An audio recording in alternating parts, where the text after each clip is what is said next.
Hi friends, मैं नवलेश आज आप लोग के लिए संस्कृत का 50 से अधिक क्वेश्चन ऑब्जेक्टिव टाइप का अंतिम प्रहार लाने वाला हूं, जिसमें से पहला क्वेश्चन है उपनिषद के रचनाकार कौन है।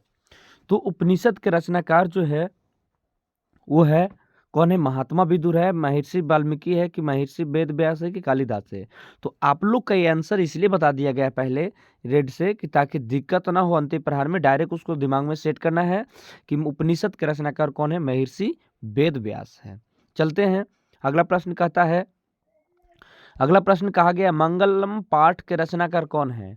तो मंगलम पाठ के जो रचनाकार है वो महर्षि वेद व्यास है। ये जो आपको लेसन होने वाला है यह सिर्फ रिवीजन के तौर पे होगी, आपको याद नहीं करना है, सिर्फ सुन लेना है। मंगलम पाठ के रचनाकार कौन है, महर्षि वेद व्यास है। चलते हैं अगला, मंगलम पाठ में कितने मंत्र संकलित किया गया है। तो मंगलम पाठ में 5 मंत्र संकलित किया गया है। चलते अगले प्रश्न की ओर, अनु से छोटा कौन होता है। अनु से छोटा आत्मा होता है। अगला कहता है किसकी जय होती है, मैंने किसकी जीत होती है। तो सत्य की क्या होती है, जीत होती है। अगला प्रश्न कहता है कि बहती नदी कहाँ मिलती है, समुद्र में मिल जाती है। बहती नदी वो समुद्र में मिल जाती है। बोला गया है क्वेश्चन जो है बहती नदी कहाँ मिल जाती है, तो समुद्र में मिल जाती है, जिससे पता नहीं चलता कि कहाँ से कौन सी नदियां मिलती है। अगला कहता है कि जंतु के हृदय रूपी गुफा में क्या स्थित है, आत्मा। जंतु के स्थिर पे क्या है, तो आत्मा है।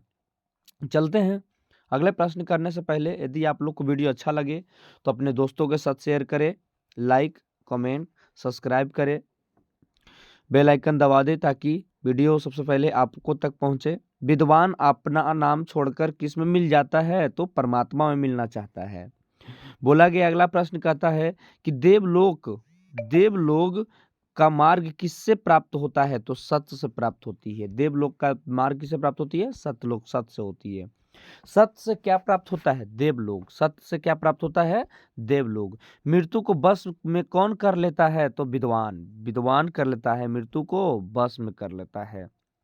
अगला प्रश्न कहता है किसकी जय नहीं होती है, तो सत्य की जय होती है, असत्य की क्या होती है, अजय होती है। चलता अगले प्रश्न की ओर, उपनिषद की संख्या कितने हैं, तो 108। ये क्वेश्चन भी आई है जो क्लास 10th के लिए 2024 में आने वाला है। ये सेलेक्शन इसमें से कम संस्कृत का 5 से 6 क्वेश्चन अवश्य आएगा।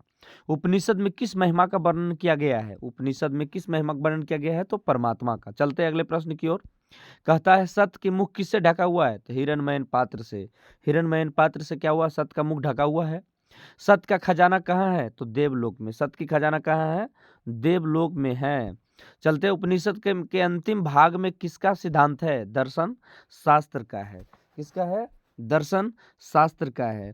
कहा गया ऋषि लोग देवलोक के प्राप्ति के लिए किस मार्ग को अपनाते हैं, तो सत्य मार्ग को अपनाते हैं। चलते अगले प्रश्न की ओर, प्राणियों की हृदय रूपी गुफा में कौन बंद है, तो आत्मा बंद है। क्या बंद है, आत्मा में बंद है। यदि आप लोग को वीडियो अच्छा लगे तो इसी प्रकार बेल आइकन दबा करके उसको क्या करें, सब्सक्राइब करें, जिससे आप लोग को सबसे पहले वीडियो प्राप्त होगा। बोला गया नदियां क्या छोड़कर समुद्र में मिल जाती है, तो रूप और नाम दोनों छोड़कर क्या मिल जाते हैं। नदियां जो होती है नाम और रूप दोनों छोड़कर क्या मिल जाते हैं, समुद्र में मिल जाती है। चलते अगले प्रश्न की ओर, सत्य धर्म के लिए किसको हटा दे, आवरण को कि असत्य को, कि सत्य को, कि हिरण्मयन पात्र को। तो सत्य के धर्म को हटा देना चाहिए हिरण्मयन पात्र के लिए। अगला प्रश्न कहता है साधक किसको पार करते हैं, तो मृत्यु को। साधक किसको प्राप्त पार करते हैं, तो मृत्यु को। अगला कहता है ईश्वर क्या है, ईश्वर एक सत्य की दी गई देन है। बोला गया है अगला जो है कि सबसे बड़ा खजाना क्या है, सबसे बड़ा खजाना विद्या है। सबसे बड़ा खजाना क्या है, विद्या है। बोला किनकी महिमा गान होती है, परमात्मा की महिमा क्या होती है, गाई जाती है। अगला प्रश्न कहता है कि यह संपूर्ण संसार किसके द्वारा अनुशासित किया गया है, तो परमात्मा के द्वारा अनुशासित किया गया है। बोला गया सत्य के से किसका रास्ता प्रस्त होता है, मैंने देव खुलता है, तो देवलोक की सत्य की रास्ता खुलता है। किसे बस में नहीं किया जा सकता है, आत्मा को। आत्मा को क्या किया नहीं जा सकता है, तो बस में नहीं किया जा सकता है। ये थोड़ा सा वीडियो लंबा हो सकता है क्योंकि इसमें से 100 से अधिक क्वेश्चन आ सकता है, लेकिन मैंने बोला था 50 क्वेश्चन, लेकिन नहीं, इसमें 100 लमसम क्वेश्चन कराएंगे आज। जिससे यदि आप लोग को ये वीडियो वाले जो को प्रश्न है, यदि आप प्रश्न इसको लेना चाहते हैं तो मेरे टेलीग्राम पे जाकर संपर्क करें, जो नीचे दी गई लिंक में जाकर जुड़ जाएं। चलते हैं। बोला है कि इसे बस में नहीं किया जा सकता है, तो आत्मा को। पाटलिपुत्र पटना के नाम से कब प्रसिद्ध हुआ? पाटलिपुत्र पटना के नाम से मध्यकाल में प्रसिद्ध हुआ। चलते अगले प्रश्न की ओर। कहता है पटना का पुराना नाम क्या है? तो पुष्पपुर। पटना का पुराना नाम क्या है? तो पुष्पपुर है। एशिया का महादेश का सबसे बड़ा सेतु क्या है? तो गांधी सेतु पुल, जो बिहार में है। एशिया का सबसे बड़ा पुल मानी जाती है, जो पटना के गंगा नदी पर स्थित है। चलते हैं अगला प्रश्न की ओर। यूनान का राजदूत कौन है? तो मेगास्थनीज। यूनान का राजदूत कौन है? तो मेगास्थनीज है। चलते अगले प्रश्न की ओर। पाटलिपुत्र किस राज्य की राजधानी है? तो बिहार की। पाटलिपुत्र किस राज्य की राजधानी है? तो बिहार की है। कमुदी महोत्सव कहाँ मनाया जाता है? तो पाटलिपुत्र में। चलते हैं अगले प्रश्न की ओर। मैथिली कोकिल के नाम से कौन प्रसिद्ध है? विद्यापति। कौन है? विद्यापति। ये लमसम संस्कृत का चैप्टर का ये ऑब्जेक्टिव है। बोला गया पुरुष और नारियों के सहयोग से किसकी गाड़ी चलती है? तो समाज की गाड़ी चलती है। समाज की गाड़ी पुरुष और स्त्री पर चलती है। यदि दोनों में से एक टायर पंचर हो जाती है, स्त्री और पुरुष की, तो उसकी नरक मानी जाती है जिंदगी को। चलते अगले प्रश्न की ओर। पुराण के रचना कौन कौन है? तो महर्षि वेद व्यास। महर्षि वेद व्यास है। कौन है? महर्षि वेद व्यास है। बोला गया है अगला क्वेश्चन कि अलस कथा पाठ में कहाँ से संकलित है? तो पुरुष परीक्षा से लिया गया, पुरुष की परीक्षा से लिया गया है। संस्कृत साहित्य लेखिका पाठ में किसकी महत्व का वर्णन किया गया है? तो औरत की वर्णन किया गया है। किसकी और वर्णन किया गया है? औरत की। चलते अगले प्रश्न की ओर। कहा गया है कि महावीर मंदिर कहाँ स्थित है? ये सब जो क्वेश्चन है आप लोग को याद ही होगा, लेकिन अंतिम प्रहार के लिए आप लोग को ये प्रश्न अवश्य देख लेना चाहिए। चलते हैं। पटना में है। बोला गया है कि अगला जो है, किसकी महिमा सर्वत्र गाई जाती है? तो भारत की महिमा सर्वत्र गाई जाती है। मिथिला का मंत्री कौन था? बीरेश्वर। मिथिला के मंत्री जो था वो बीरेश्वर था। चलते अगले प्रश्न की ओर। शंकर चरित्रम की रचना किसने की है? तो पंडित छमाराव ने किया है। चलते अगले प्रश्न की ओर। किस देश का गुणवान देवता लोग गाते करते हैं? तो भारत में। चलते अगले प्रश्न की ओर।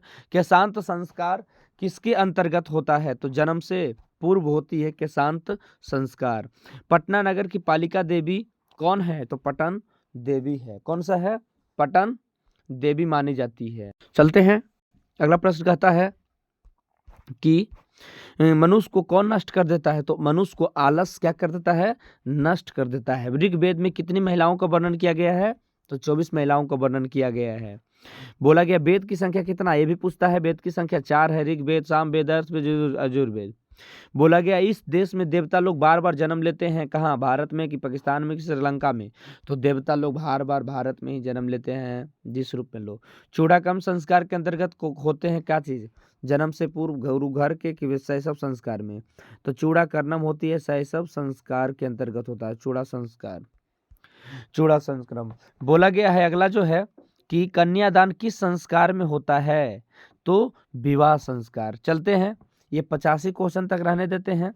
अगला जो 50 क्वेश्चन के पार जो मिलेंगे अगले वीडियो में, क्योंकि छोटे छोटे वीडियो लोग लड़के तक देखना चाहते हैं, जिसमें से मैंने 50 से क्वेश्चन लाया, फिर अगले दिन मैंने 50 को और क्वेश्चन लाऊंगा। इसी तरह लाऊंगा। यदि वीडियो अच्छा लगा होगा तो अपने दोस्तों के साथ शेयर करें। चलते हैं, मिलेंगे अगली वीडियो।